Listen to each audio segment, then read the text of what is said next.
Those days when we were very small, if we know, say, then they cook rice and stew for our house. You know, you get some friends, they can smell that.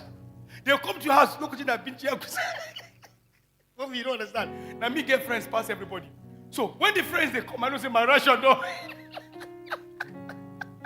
You know, my mother, you know, me and Colin, we used to put food for us together. So when I get friends, you know, my mother said I brought 2, 3, 4 friends. They would share the food. The best way to get friends, when I go and eat with your friends, you don't say your ration don't reduce. So one I don't say the food in there, I say, make it eat, check it out. Check it out. I will find a way to drive them. Because I love rice. Rice and stew. Oh yeah. You see, you're laughing. We used to eat rice and stew only on Sunday. Rice and stew only on Sunday. The chicken uncle.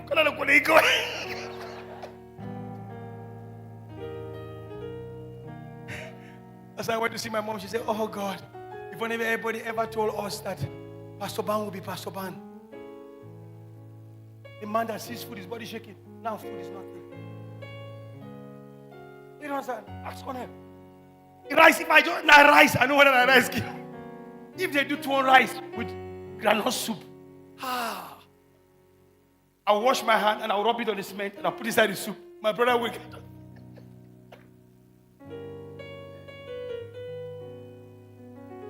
The disciples were telling people, go away, go away. Jesus said, no. Ask them to come back. And Jesus asked one important question. He said, Thomas, where do you think? Help me with your calculator. Where do you think we're going to get food to feed these 5,000 men? Thomas said, a laborer wages in Abuja is 5,000 a night. In Kaduna is 3,000. 3,000 times 12 of us. Let's pick it at 5,000. 5,000 times 12, 60,000. 60,000 times 30. 1.8 million. So if we all go to do laborer work for 1 month, our income and earning is 1.8. Even 1.8 million naira will not, all that we get is, it will not be enough. It's a bite. What is this among this many? Jesus knew what he was going to do.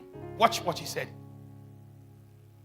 Then Simon Andrew brought a small boy who has 5 slices of bread and 2 sardine fish. But he said, what is this even among many? Jesus said, make the people sit in set. That's what he said. Make the 5,000 people to sit in set. 5,000 people, they are hungry. If they rush, it will not go anywhere. Let them sit in set of 12, 12, 12, 12. When you divide 12, sir, by 5,000. 12 by 5,000. 12 divided by 5,000. It tells you how many set. When they all sat in set, Jesus took the 5 slices of bread and 2 sardine fish and broke it and gave thanks. When you give thanks, anything you give thanks multiply. And handed it over to the 12. The 12 took it and broke it and gave it to the 70. The 70 went into the crowd. When they share it, they all were filled. Jesus said, gather the leftover. They gathered 12 baskets full because they sat in set. God blesses anything that is organized. So as a man, every good man bring a structure. Every good man must bring a structure. Number 2, standard. Every good man, you must bring a structure to your family. You must bring a standard. My children are here. I'm telling all my grandchildren, hear me very well. In this family, I'm a boyfriend, I'm a girlfriend. Until you get your first degree. You don't tell us about relationship until you get your first degree. You know where you're going, you have a job, you settle, then we can now talk. An average Jewish father, we teach their daughters first to be independent before they get married. Go get the degree, go get the job. Until you are doing well, you are independent, then you can now bring a man. This is quiet. At that level, no man is going to insult you or abuse you. You need him, he needs you. But when it's one-sided, I'm doing you a favor by marrying you. Then there's going to be a problem.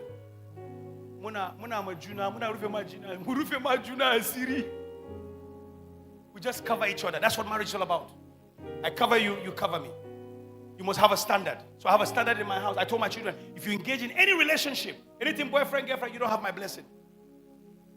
you don't have my blessing. You know what I mean? My blessing is not there. The angels that walk with me will not walk with you on that course. That's the standard. Hello? You must bring a standard. Hello? The standard in my house, except you go to church, every child before 7, you're home. It's a standard. Before 7 o'clock does not meet you outside. The only person who can come back home late is me. Because guess what? Bayo is catching the cable. That I'm counseling, or I'm office, I'm working, I'm praying for somebody, I'm going to see somebody. But every child, I'm not saying after 7, before 7. So anywhere you go, you tell your friends, in our house, before 7, everybody must be home. That is the standard. You don't bring a friend to come and sleep in the house until we endorse it. And we know the child and we know their parents. You know, children, can you sit down?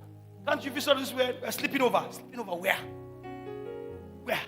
You get to your house, then you can invite people to sleep over. This house, you're not responsible. You don't pick any bill. The only thing we're not doing for you now is we're not cleaning nose. But we did that before. I was in America in one of my friend's house. 16-year-old girl woke up and she called her friend and said, she's going to spend the weekend. We saw her drawing her box. The father said, where are you going? She said, my friend is outside. I'm going to spend the weekend in the house. He said, the only time you can do that when you wait when you are 18. You can't beat her. If you beat her, there's a problem. He said, you wait when you're 18. When you start picking your bills, then you can make that decision. But for now, I pick the bill. Go back home. Go back to your room. We didn't see her for the whole day till the next day. But it didn't change anything for a whole day. You know, the first time I brought that law in my house, you know, we tried it. Papa tried it. He has this friend, John, he went to their house. When I came back from work, it was 3 minutes past 7. Once I come in, I said, lock my gate. I now saw, I said, first you lock the gate. He said, sir, Epa is not here. I said, Epa, now you get the house, lock my gate. So they locked my gate. He came, he called his brother as usual.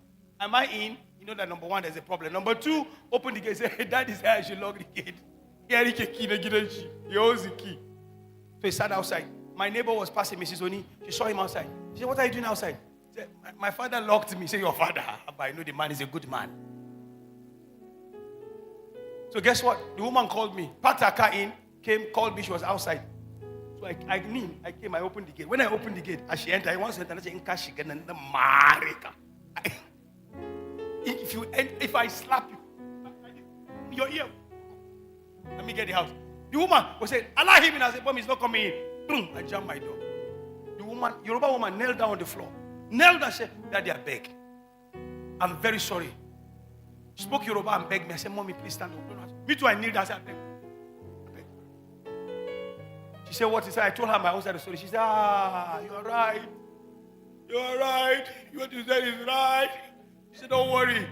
I opened the door. She meet my son. She said, your father is right, oh. The time you start paying your bill, then you can be staying outside. But for now, he's not begging the bill. But I begged him. Since from that day, head straight. Structure. Say with me, structure. Standard. Structure. Standard. When visitors come to our house, if there's no soft drink, give them water. We don't have to say the children, CV, bring water. There's a standard.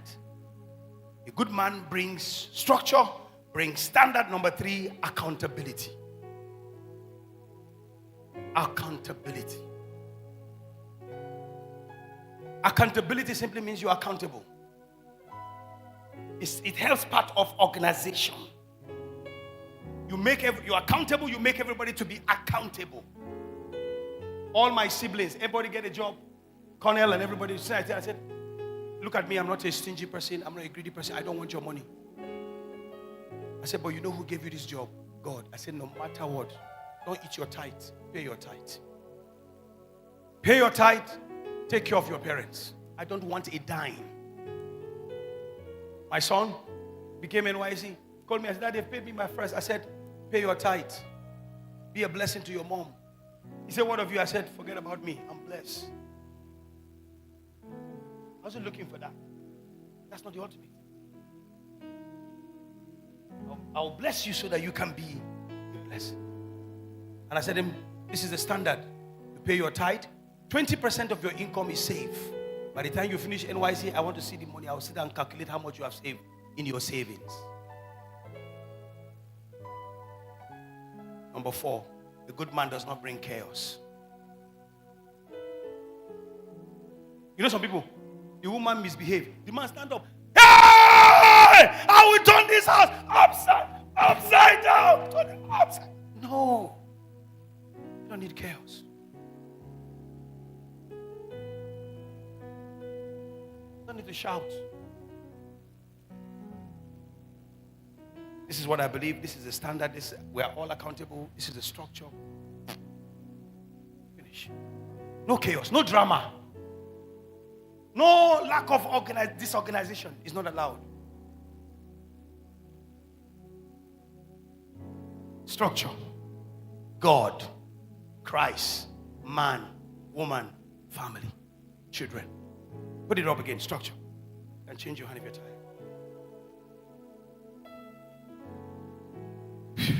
You got something? So you call yourself a man. Let me pause so that you say I didn't balance it. Men, if you're getting blessed, raise your hand. If you're getting blessed, raise your hand. You're getting blessed. Okay. Let me tell the women 7 things every man wants his wife to know. They will not tell you. Every man, what every man wants from a woman, there are 7 things. Somebody say 7. Somebody say 7. Somebody say 7. Somebody say 7. The place is quiet. And hear me. A woman, everything I'm going to say, take it serious. 7 things men want from their wife. Number 1, peace. The man should not go and walk. They insult him. Everybody insult him. Then he comes back home. You're insulting him. You take it to the next level.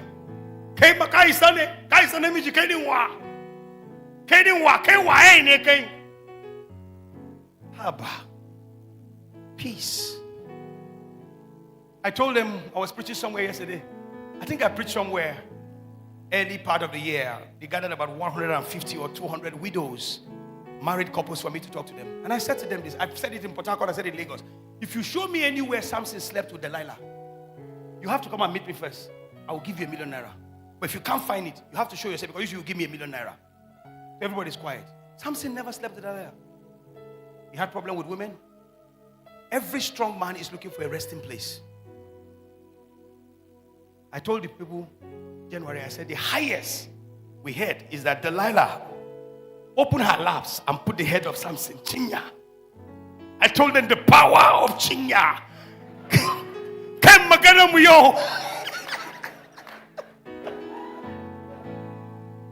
Samson that will carry a city gate. Hello. Samson that will carry a city gate and run from God. The Bible says he took the city gate of Gaza. So when you check, it was about 75 to 80 kilometers, like running from here to Zaria.